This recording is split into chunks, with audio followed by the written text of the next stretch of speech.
Welcome into Rick Renner, Texas High School Hysteria, powered by Ford. Ford is the best in Texas. Subscribe now and follow on YouTube, Twitter, Apple and Google Podcasts, Spotify, Amazon Music, iHeartRadio, Pandora, Odyssey, or any of your favorite streaming platforms. And never miss an episode.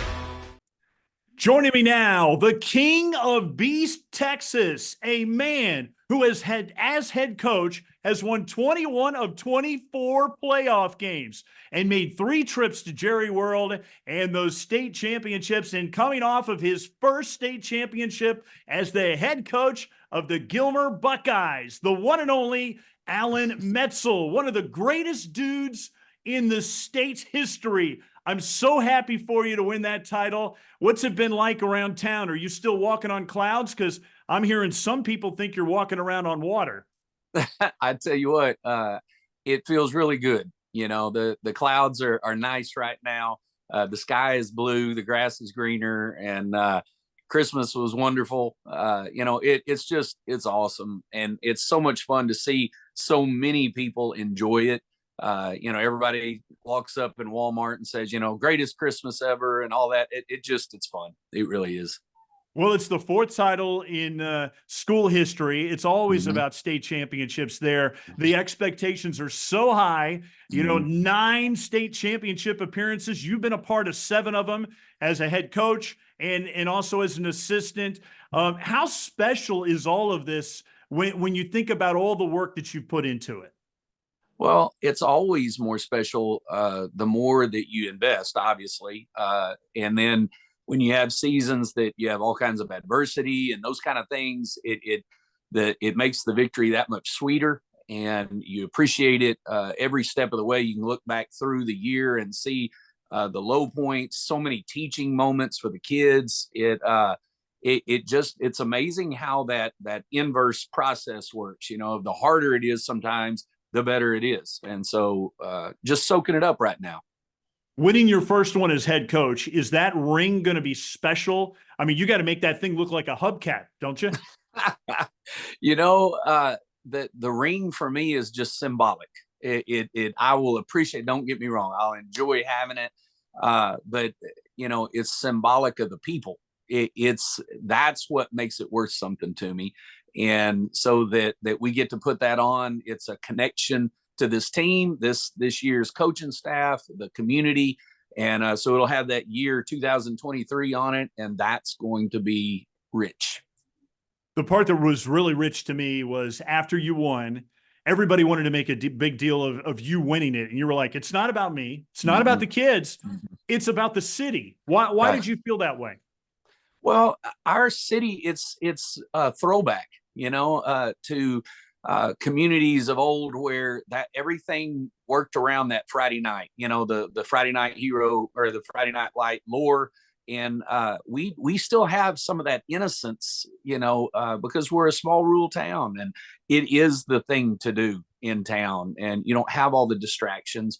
And so that's part of it. Then you had, like I said, that with some of the adversity we had, the way the town just poured out their love and taking care of our players and being there for them and those kind of things. There's such deep connections. And so when I get to turn around at the end of that game and look up into those stands and they're going nuts, it's a we thing, we won.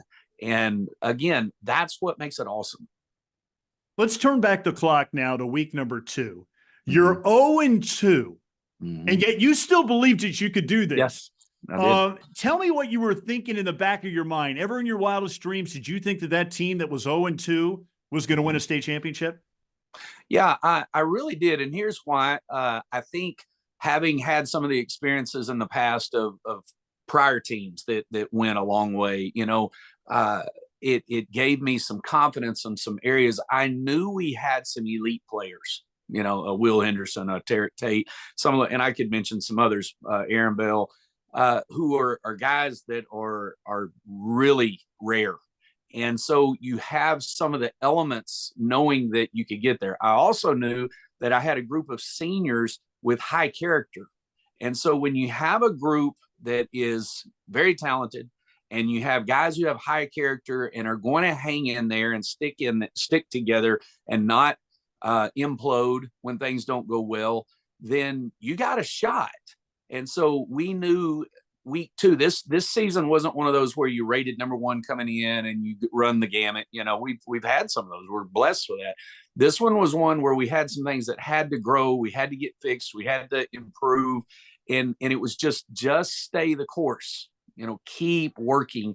And they did that. And so, to go back to week 2, it wasn't any fun. We didn't like it, but it did push to the forefront areas we need to get fixed. And so we got to work.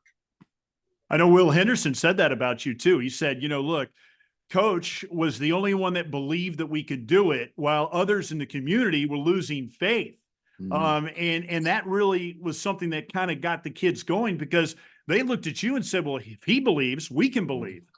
Well, a coach's job is to provide the vision, is to set the course. I think it's so important. Really, the most important component of coaching, I think, is to win the trust of the kids.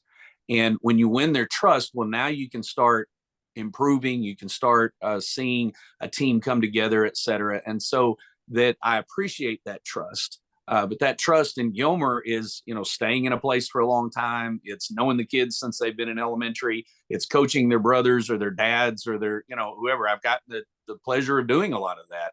And so there's a confidence, not that we don't ever make mistakes or don't ever miss. We do, I do, but they understand we're going to be there. And we've done things before that have been successful. And so they hung in there.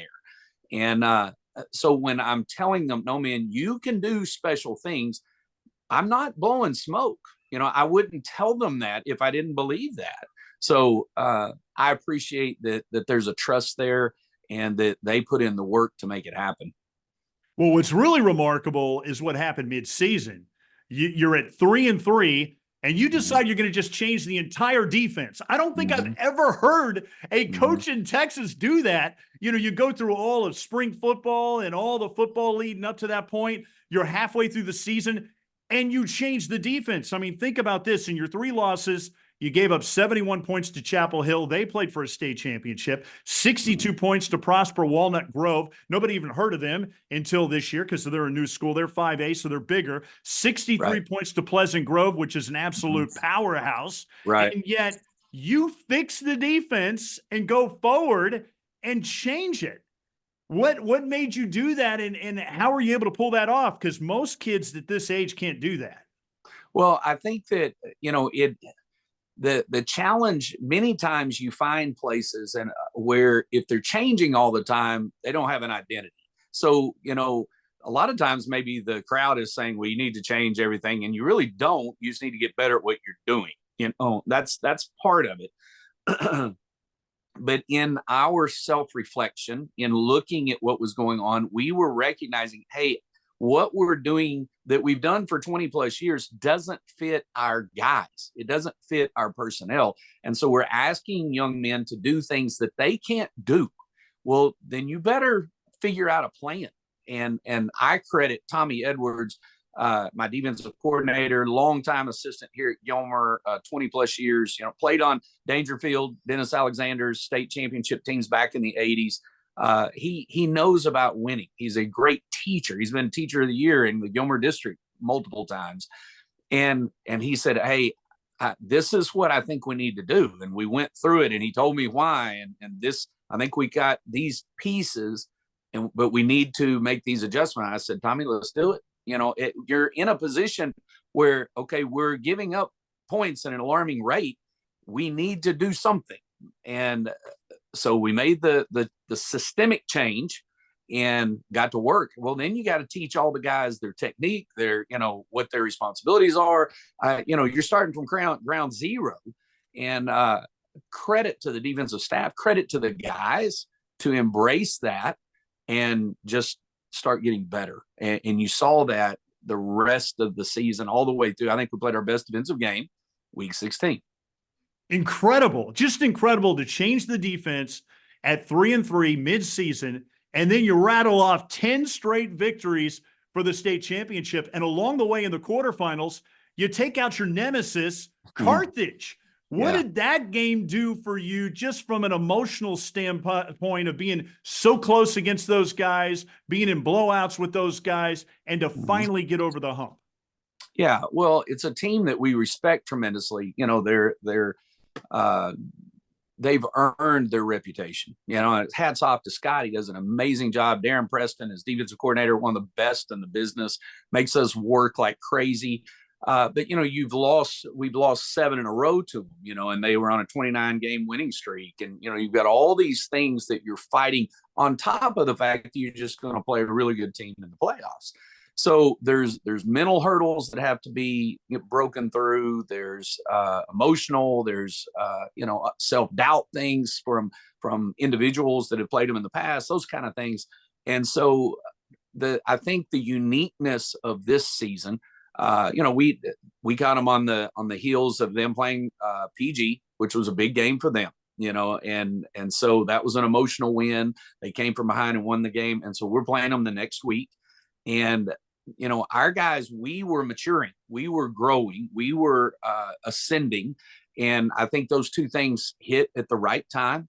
And the thing that I appreciate most about our players is they just believed. You know, they just believed that, no, we can do this year. We're not going to worry about the other 7. We're not going to worry about win streak. We're focused on week 14. And they did that. And so as the game got moving and we're into the second quarter, and they just kept believing, hey, we can do this. We can do that. You'd hear them on the sideline. We got it, man. We got it. And then they'd make plays and catch up. And there was an ebb and flow of the game, but it always is when you're playing a championship team. Huge victory, you know, huge for the town, you know. For me, yeah, it was personally satisfying to get that win. Absolutely. And I think it catapulted us forward for the next 2 games. Yeah, and I think about it, all those close victories in those high stress, intense moments against them. And then you think about the state championship game. We talked about that rework defense and how it got you guys on a roll. You went up against the #1 offense in the state with the slot T, which you don't get to play against every single week. And you shut them down. I'm not going to say you shut them out. Right. But they were scoring 55 points a game. And you held them to 26 points. How did you pull that off? Well, again, credit to Tommy Edwards. Within, like you say, the slot T, even within the slot T, there's flavors of the slot T. And, you know, Pleasant Grove had been slot T for a lot of years, wing T. And but their flavor was a little different than Belleville's. Belleville's was very extreme. You know, when you play a team, when they beat Wimberley, they didn't throw a single pass. You know, so it's different. Now you got to prepare for the pass, but you also have to understand they're coming at you. And so Tommy just, you know, completely game plan for them, just like he did week 6 in after the Pleasant Grove game and moving the defense to fit where we needed to be. He moved the pieces again, you know, and so now you had about 9 linebacker defensive linemen in the game and really about 2 safeties. And that was it, you know, and great job of assignment awareness, you know, of understanding, because in the slot T, it's assignment football, and one guy messes up and they score. And we saw that on a couple of plays, you know, we missed a gap and you pay for it. But for the most part, our guys just rose to the challenge, made plays. It's an old-fashioned roll up your sleeves and go to war game when you play a team like that, and they did it for 4 quarters. Brandon Webb, he was a defensive MVP. He also plays on the offensive side of the ball. How pivotal was he in the game? He had that big interception. Well, the big interception, and early in the game in the first quarter, he also stripped and got the fumble. So, you know, 2 turnovers against a team like that, that's just, you know, you can't overstate it. He getting us the ball, and then we go down and score, and that put us up by a touchdown, you know, huge. And then, of course, like you say, he made the interception in the end zone. And then shortly thereafter, Will Henderson breaks the 64-yarder. So you're talking about a 14-point swing there in a game when you won by 2, you know. So you know that in a game like that, turnovers are just paramount, you know, especially when a team is scoring 52 points plus a game. That's just amazing that our guys played like they did. And I couldn't be more proud of them. I couldn't be more proud of Tommy and the defensive staff. What an amazing story on the offensive side of the ball. Your quarterback, Kaden Tennyson, who took over the reins of this offense as a young sophomore, taking over for his brother Brandon, who did things we haven't seen in state history. He was an unbelievable quarterback, probably one of the best that's ever played on that level. You can make that case and make that argument, but boy, I look at your quarterback, the young kid, and him taking over and really never being overwhelmed by the stage. And how has it been so seamless for him, and how he was able to grasp it and not be intimidated in all these big games? Well, it's got to help when you sit right beside your big brother, for a couple of years. And so, Brandon's senior year was his freshman year, and he got to be at every meeting and every practice. And he was starting on the defense at that time. So he's an athletic young man. But he got to watch him. He got to see how his brother led, those kind of things. Now, they're two very different individuals. They have different leadership skills. They have different physical attributes and that sort of thing. But, it can't hurt but to see a guy and he's very close to Brandon, watch him lead. And so I think for him, last year was tough. When you're a sophomore, especially in our offense, it's not just take the snap and hand off every play. We're asking him to do RPOs and reads down the field and all that kind of thing. And so it asks a lot, and a lot's been on his shoulders. In our town, you can't ever lose, those kind of things. And so shouldering that kind of pressure, it's tough, and he's a great young man. Yes, sir. No, sir. Young man, going to come be there every single day. And very proud of him. I would say his best games that he played in his whole high school career was Carthage, Glen Rose, and then this last game. Just this finish of this season, he saved his best 3 games for the last 3. That's how he loves that big stage. And, you couple that with that great running back, Will Henderson, a 2,500-yard rusher. That kid always is there, can always get that big yard at the end of the game. He did it to kind of run out the clock for that state championship. 2 big 4th downs where it looked like he was going to get stopped, and he was able to get that first down. Probably doesn't hurt a little bit that he's got that Olympic track speed either. A guy who has a state championship in the 100 meters. What kind of kid is he, and what kind of leader has he been for you to really lead you guys and get you over the top? Will's not a stand up and make a speech guy. That's not really his thing. He is I'm going to outwork everybody on the field guy. And this year, as we were trying to find our way, and we're 3-3 and 4-3 and 5-3, and we're trying to take that next step. We're having our captain's meetings, of which he is one. And really, it's interesting each year, the type kids you have. We didn't really have a real vocal leader.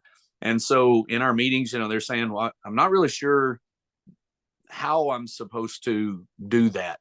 They know how to go work hard and practice, but how do I get that other guy? So we started talking about, all right, we're gonna each pick a guy, one guy this week, and you're gonna start talking to this person. And Will, he chooses one of our JV players, and he says, he's been having trouble getting here early or getting here on time, quite frankly. And he said, what do I need to do? I said, well, just go talk to him, let him know his name.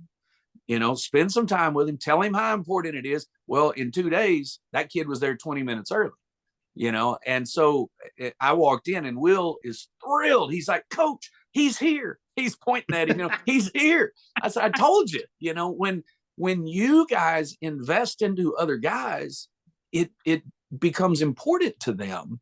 And so then he's ready to go get some other guys, and started texting people and, cause they're getting excited that they actually can affect other people, and that there's an innocence there in learning how to lead that is very special.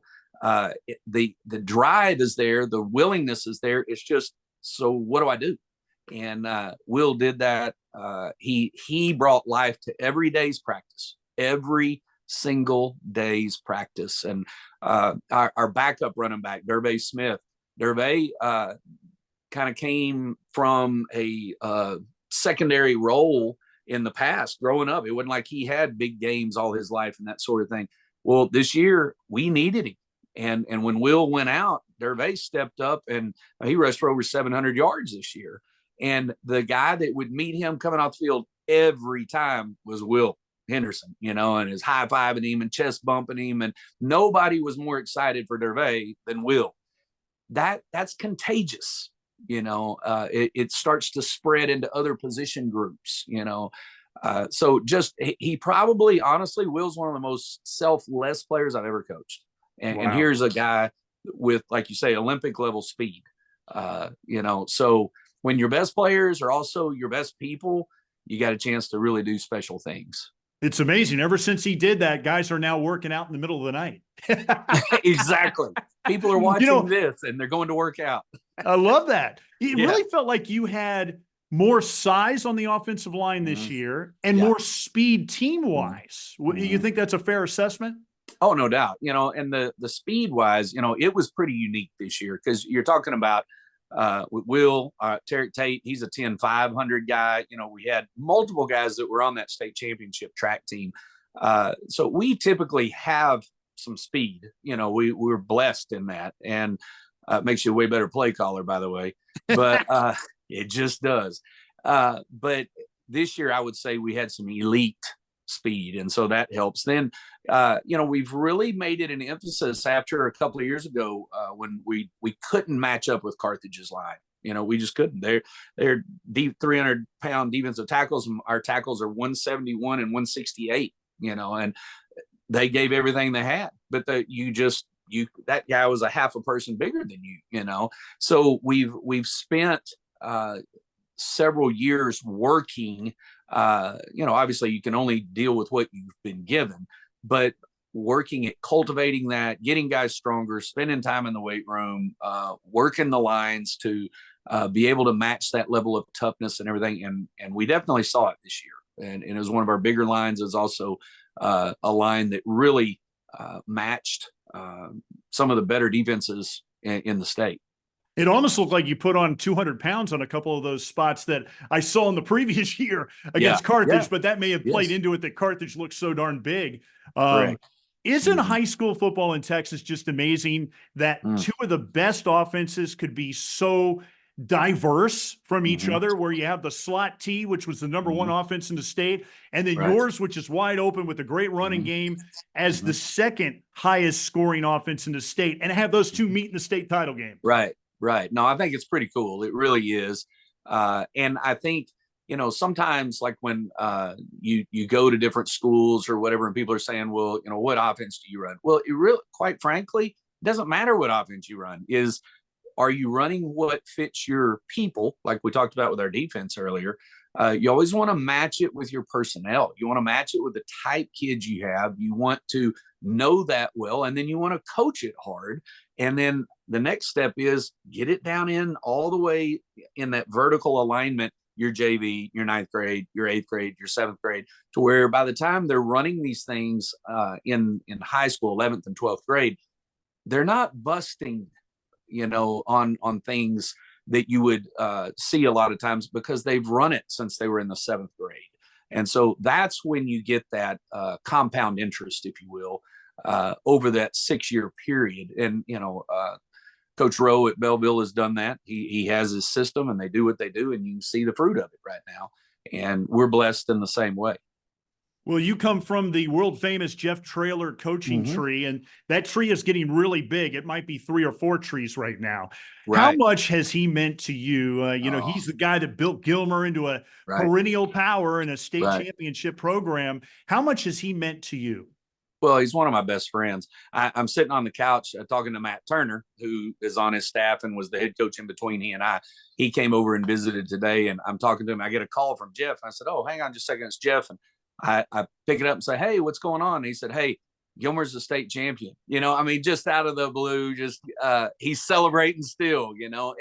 It's so special to be connected with people who have invested into you, that we've been in foxholes together, trying to come out winners in tough games. We've gone through years that were tough in injuries or tough in We maybe not as talented teams, those kind of things. And so, when I watch a UTSA game, I know what he's thinking. I know what he's thinking because, 15 years, you learn what that guy's thinking. It's really hard to put a measuring stick on all that I've gained from him, and I'm forever thankful. Al, congratulations. Many people are calling it your first state championship, and I just disagree. I think it's your fourth state championship because there's no way we won any of those other ones without you, brother. I hope I don't get too emotional here, but being on the sideline was one of the best days of my life. Watching you and all my former assistants and former players just out there was special for me. And I just hope you know how much I love you and appreciate you for how you do it, man. You do it right. And God's honored every day he watches you coach the Buckeyes. Proud of you, love you, and congratulations on your fourth state championship, but your first one as a head coach. How special was it that he was on the sidelines watching you get your first state title as a head coach? Yeah, it's really neat. And he had, a handful of his coaches there. And of course, several of them coached with me and him years ago, and former players of ours. And, again, I appreciate the more that you get to appreciate with others. That just makes it better, and so how sweet it is, to be able to do that with people you love. He talks so fondly of you, and I'm just kind of curious, out of all the stuff that you've learned from him, being in that foxhole with him, what's the one thing that's just been kind of a common theme that you have taken forward? Man, it'd be hard to say one thing. Jeff is a uniquely talented person. You think, well, man, you're stating the obvious there, but he's very gifted in noticing talent that maybe other people don't notice. Skill sets in people that maybe a coach is a little bit different, but man, are they really good in this area? And so he sees those kind of things, and he gives people opportunity. And he, for me, he allowed me with, like, in the quarterbacking realm, he'd say, okay, here are the things I want, now go do it, and I got to have autonomy, in that. And he'd set the vision and then give me the freedom to go and explore and go see what we could do, those kind of things. So that, to me, watching him assess talent is something I'm trying to grow in and be like him in. Then there's, things that he taught me about how to manage kids. I grew up a rule follower, and you got to have them. But, one of the things I feel like he taught me is a lot of times people set up rules for themselves. It's not about the kid. It's because I don't want the hassle, of whatever. And, man, I had to do some self-reflecting there, and how to handle kids that are different, and okay, so what is the reason of this rule? Is it just so it's easier on me, or it's better for the team? I think he's really helped me grow there. And then I would also say when it comes to like plays and strategy, and it played out in the state championship game, he would always say, players, not plays, players, not plays. And in the biggest moments of the game, just get it to the player, not trying to come up with your great idea of a scheme. And, in 2014, it was, everybody's like, why'd y'all run the draw to Chris Boyd? Well, because we were handing the ball to Chris Boyd, and he ran it in for a touchdown against Gladewater, and we go on, and a huge win. So the other night, it's 4th and 6, and we're trying to run that clock out. We just have to pick the play where Will gets it, and run a simple play, but get it to the guy who's going to make the play. And I think that philosophy has served us both well. Well, I know your wife has been there every step of the way. You guys have been together for 30 plus years. Yes. And she's huge in that community. She's like the queen of Gilmer and the Buckeyes. There you go. Right. So A, how's she been able to put up with you for all these years? And then B, is she almost like an assistant coach for you? Oh man. She's amazing. It's funny because when we've been friends since high school, young, my dad was the pastor of the church that their family went to. And so I've known her for a long time and wanted to marry her all the way back then. had a few years in between. I had to work on that. But once before we got married, she said, yeah, I don't think I ever want to marry a coach. I'm like, great. This is not good. But just because she knew the demands, and once I got her to get past that, she went all in, and the thing that is the key. And I say this to a lot of my coaches that are younger and married. It's such a grind on a family. And many times I think the wives and the kids can feel like dad spends way more time with them than he does with us. And for periods of, 5 months of the year, it kind of feels that way, and when she took it on as this is our mission, these kids that we're going and investing to, this is a family thing. And so she trained our kids that way, where they grew up understanding, we do this for those kids. And then it ends up becoming something that draws you closer together as opposed to separating you, and you feel like you're getting less than. And that is just critical. And so what a blessing for me to have someone who sees this profession that way, and the value of it. And it's invaluable, to be able to come home and, you talk about, well, leave your work at the job. You can't leave your work at the job when you're a coach. It never goes away. And she doesn't resent that. She appreciates that and is a helpmate, if you will, in that matter. And then your second question, is she like an assistant coach? Now, my wife and all those great things, she doesn't know a single play. That is not her speciality. That is not it. But she knows those kids, and she wants to know, their name, their number, who they are, what they do. She writes them, every one of them throughout the year, a note, puts it in the, in their lockers. And, she's connecting with them and cares so much about the people. So in that sense, yeah, she's the assistant coach. Love hearing that. Well, I know you guys had a special theme this year. You're always looking for a new theme. And I think it was a really remarkable one that you came up with, and it's called Kaizen. And what it is it's a Japanese term for continuous improvement. Tell me how you came up with this, or if it was players that came up with this, and how did you guys take it to kind of give you that drive to win that state title? Well, we have a process every year, in the spring as we're going through our off season and we're building for next year's team. Part of the process is coming up with that team's motto for the season. And we've had some great ones through the years.